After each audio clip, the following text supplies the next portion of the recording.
Hey guys, Brian with BareBones Entertainment. Before we bring you this new fun So What interview, we did want to let you know that my wife, who records all of our interviews for us from very early on until now, at So What on Sunday, the last day of the festival, she did have a health scare that caused some shakiness in the video and a little bit of unsteadiness.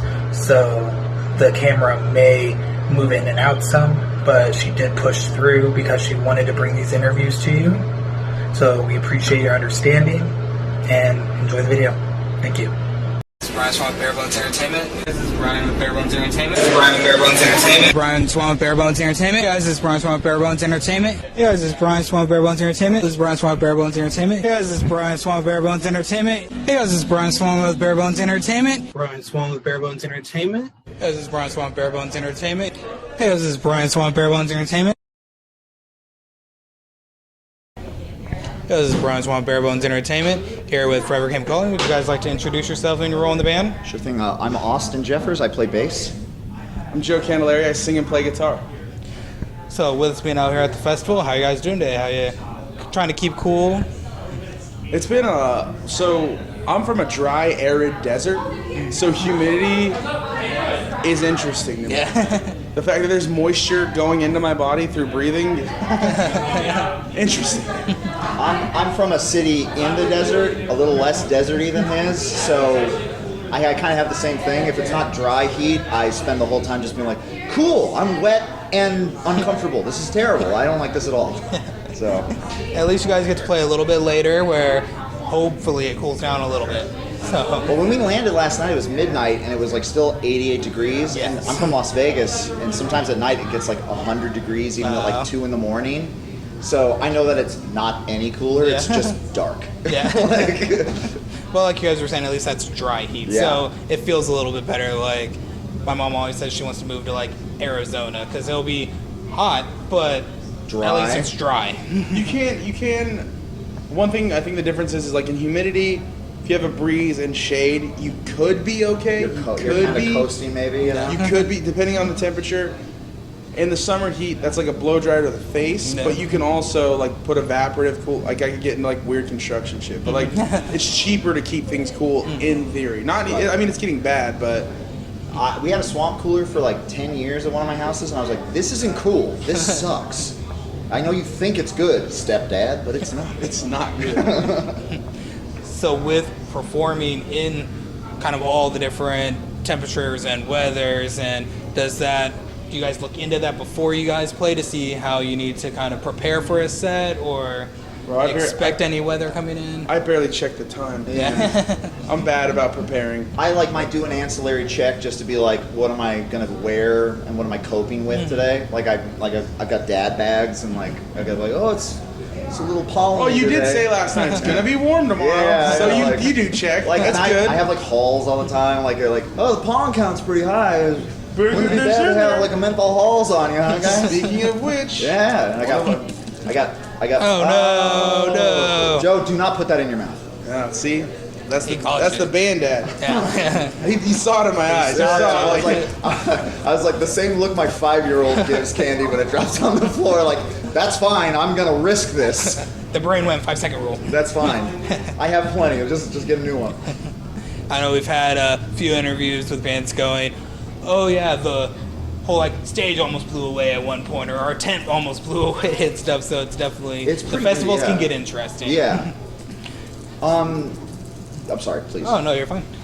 So we're actually kind of sharing something with you guys here. We are out here celebrating our 10-year anniversary. Oh, congratulations. And Awesome. you guys have a special 10-year anniversary. So what are you guys kind of doing for Contender? So for Contender, we're gonna do I think it's like 18 shows. It's like a quick little full U.S. tour. It ends at Chain Reaction in Anaheim, and along the way we're doing like I'm a big pro wrestling nerd. Fucking love pro wrestling. So we're working with a couple different promotions, like indie promotions around the country, to do like some matches to build towards it's like a Contender Cup. So we're getting like a title made. We're gonna do like a whole run, and kind of that'll all apex at Chain Reaction right before the show, like the big show of the tour. So it's gonna be a cool little lots of outside of the box, very like normal like pro wrestling music. It's already been done, but we're doing it in kind of a fun and cool way that's like unique to the band. So I'm excited about that. I'm just providing the Band-Aids. Yeah, it's really cool. I'm actually a really big pro wrestling fan too. Really? My daughter and I were just out at WrestleMania at Oh shit! at AT&T over there. So Okay. yeah, That was a big awesome. night. Cody Rhodes debuted. Yeah, That was nuts. place went insane. Yeah, that pop was insane. A literal wall just formed here. Like, I feel so bad. I'm like, sure, guys. Not agree. I'm a big AEW guy, but Cody Rhodes has gotten me into some of the WWE storylines again. You know, we caught the first AEW show in like Garland, the Dallas area. So we caught their like first time coming in through and everything. So that was really cool to be there for like their first one in the area. That's awesome. That's But really I know awesome. with Contender, with looking at it from like a 10-year perspective, where do you guys kind of see where you were at that time compared to where you are now? I wasn't a part of FCC when Contender was made, but I was in their atmosphere in another band. I got to, if I could just give my, From an outside if perspective, I could cool. elucidate just from an outside perspective. When I met Joe, he was a tremendous talent, somebody who was hungry and had a strong desire to meet a standard that nobody could really meet. And I got to watch him strive and fight for that every day. And then when Contender came out, I got to get my hands on a record that I found was hi-fi in its songwriting and its propensity to like entertain you, but lo-fi in the best kind of punk way. And I spent the next 10 years walking around cities with him. Never for a second, sometimes there's like a passive resentment between bands when bands are of differing qualities. My band was very good, but I knew that Forever Came Calling was special, and I got to listen to a record that I generally had no resentment for, other than just feeling like maybe my songwriting could have stepped up to meet one of my good friends' levels. But it's almost impossible. Joe's a commensurate talent, so it's, you know, I love him very much. He's very talented. He does great work. He makes great music. You know, that album is the coming together of every perfect kind of punk rock stereotype and thing you can say. Contender is a banger, one all the way to the end. Thank you. Yeah, and I'm like, Sorry. I know, it showered you with the praise. I think like as far as like where I was 10 years ago, we were walking through to come do press, and there was a very weird moment where I'm like, I like do construction now. Like I have a whole other, like I have a home life and then I have like a band life. It's two very different worlds. And I very much lived in like home life for the past few years.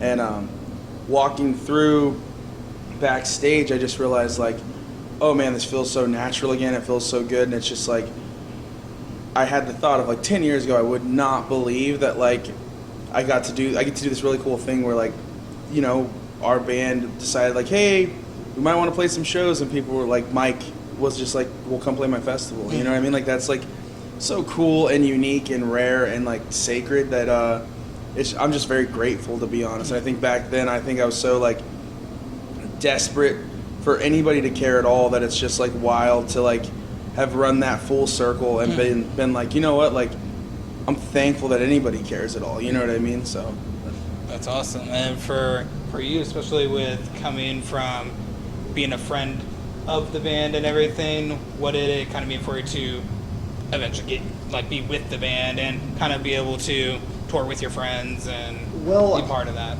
It was really good news, because anytime I get to see Joe, I'm very excited. And he visited me, and he asked me if I would want to play bass for this run, or whatever amount of it I could play for it. And just like Joe, I have a business. I have a beautiful 5-year-old daughter. I have my wife. I have a very secure and happy home life. Yeah. So the biggest difference for me in the whole situation is that I gave Joe parameters about how my adult life, my away from band life, has to be respected. It's very sacrosanct to me. And at another time, his passion would have been like, well, then you can't do it.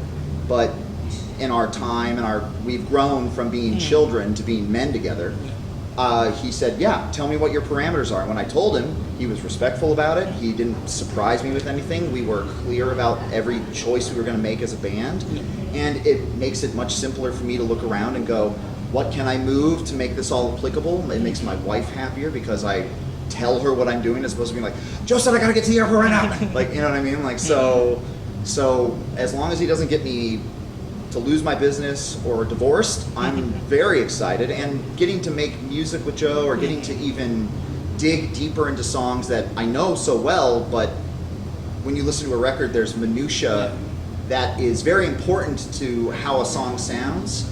And getting to dig into that was really unique for me in practice, like getting to be like, that's right, this is like dun dun dun dun dun. Like I didn't even realize that was such an important note to me, and like how important I heard that, and now I'm playing that part, and it feels like I'm like, you can see my hair standing up. Like I feel good about it. You know, like I'm excited to look over and do backup vocals with Joe. It's a coming together of something that I feel like we've always felt like that would be a thing. I think that we always thought like, we'll probably play in a band together at some point. I think like since we first met, we just like the same bands and like the same weird parts of the same bands. And then, so I think this was like a very full circle moment. And Austin also, like, this band's called Last Call. They put out Dog Years the same year that Contender came out, and that record's fucking truly great too. Like, they were like the first like regional band, like they were one of the first regional bands of like the pop punk world that was doing cool shit, and like they took FCC out on some of our first runs. Like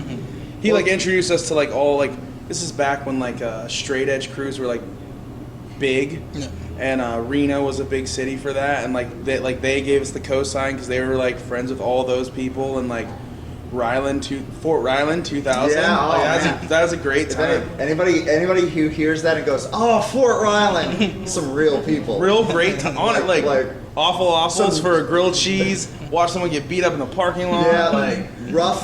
And anybody who remembers that place is without a doubt probably beautifully kind, but a rough individual. That area. Oh, I think we were all just like, don't know how to communicate. Like, and now we all kind of do. That area of Reno, and I just remember walking around going like, this is my first big moment where I'm out of the burbs. Yeah. Like, you know what I mean? Like, I might get stabbed. So you've seen some things. Yeah. So with these sets and everything, like starting today and all, how much of like Contender are you playing? Are you playing a good mix of stuff for today's gonna kind be of a festival compared to like a club show? Yeah, today's gonna be a very Contender heavy set, but we have a couple of tracks off What Matters Most.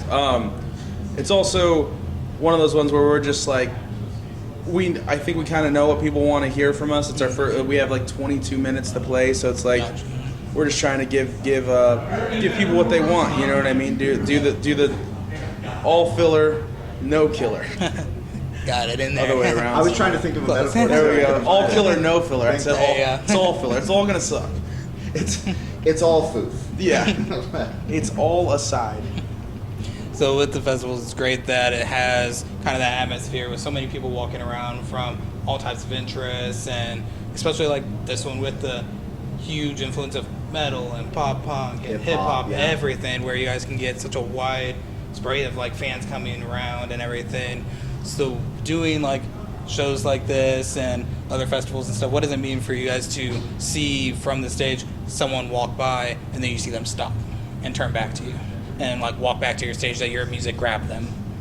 First of all, high five. Yeah. That's a really great question. Thank you. I'd like to dap, please. Thank you very much. I think that like you're kind of, I guess it's been a while since I've had that feeling, but I remember on Warped Tour, when that would happen, for me, I'd just be like, cool, I'm a worker. Like, I could do this. Like, I can pull someone in. Like, and that, I think, but you know, a couple of different things. But that's one of the big ones that's like, dude, that's why I do it. Like, it's cool to, like, change someone's mind. It'd be like, just be, like, playing this song, they heard it long enough, and they're like, yeah, maybe I like this, you know? I think that's, like, a very, very, very cool thing. Well, you know, we grew up in the '90s, and there was a heavy stereotype. There's a heavy stereotype towards like you know, you stay in your genre lane. You know, like even metal, hardcore, punk, pop punk. Everybody stayed in their lanes. Yeah. And around the mid-aughts, those stereotypes started losing their membrane and mixing together, and now we have post-hard. You know, like post-hardcore's been around since the '70s, but you know what I mean. Like we have so many different genres of subgenres of subgenres. And it's this thing where it's like, there's no such thing as a person who is like, I'm a hip hop guy. I know for a fact that I have lots of friends who are into tremendously good hip hop. And at the same time, when I go, oh, you really like this band, Me Without You, they'll go, oh yeah, I'll check it out. I'll see him a week later and they'll go, yeah man, that was weird. Like, he's doing like a poetry thing. It's like, yeah, like, there's no such thing as pure music because music is 100% pure. So, you know, what did Guy from Fugazi say? Like, I wanted the world to happen to me. It wasn't happening, so I went out and made it happen. Music does that to people. It's about making you go like, what was that? Like I listen to Aesop Rock just as much as I listen to Pile, you know, or listen to, you know, Throwdown. You know, like I don't listen to Throwdown anymore. Stop. Sorry guys. And it's cool with like being out there because I mean, this is our third day out there and everything. So seeing just everyone just here loving music is so awesome to see. Just being in the crowd, standing back from the crowd, just watching after the past couple of years and everything, just seeing so many people here enjoying it and just loving watching these bands. I'm one of them. Straight up. Yeah. He's one of them. Wow. I am too. And so with this big festival, are you guys able to, you guys are playing a little later, but are you able to stick around and see any bands today, or are you guys having to head out? Or We're here today to hang out and like just catch as many bands as we can, play the set, rock the set, watch some more bands, have a good time. I'll spend some time shaking out the nerves, getting the brain screwed in right, and then try and find a few sets that I feel really I'm excited about. I'm excited to see Comeback Kid. It's been a long time since I've seen them I'm live. really excited about that. Misery Signals is playing at the same time as us, so I'll have to just quit FCC and go see that. And I am bummed that we're going up against state champs because I really wanted to see their set. I really wanted to see their set. Black Bear, obviously, I feel like that's going to be super fun. 2 Chains, yes, like yes, in every way, yes. Yeah, I don't know. I gotta build our little schedule, but I'm excited. I am truly excited to just catch bands. It's been a long time since I've been able to just watch bands. And we've been kind of rushing around, so it's been hard to like initially lock down. Like that's right, we got to be here at this time because we've just been trying to get here to you guys. Our flight got delayed like 4 hours. It's just been a crazy We were wasted 24 in the Las hours. Vegas airport, just being like, all right, I guess 2 more hours. Right? Yeah, great. travel's been insane for this whole weekend from what we've been hearing. Yeah, you know, it's Part of it. you all get to take part in the miracle of flight. We'll just do the best we can. You know Yeah. what I mean? Like, I got to Texas in 2 hours. They used to take like a generation. So, well, I'm good with it. Well, we enjoyed having you guys out here, and anything else you guys would like to say to your fans out there? Check out otherdesertcity.com. We have tickets to the tour coming up. We're going to be putting out some cool new music this year. Doing a few different things. We're definitely ready to have a little fun for a little while. Celebrate Contender the right way. Sounds good. I appreciate it, guys. Thank you. Thank you so much. It's really fun. I appreciate it. Great interview. Thank you so much. Thank you.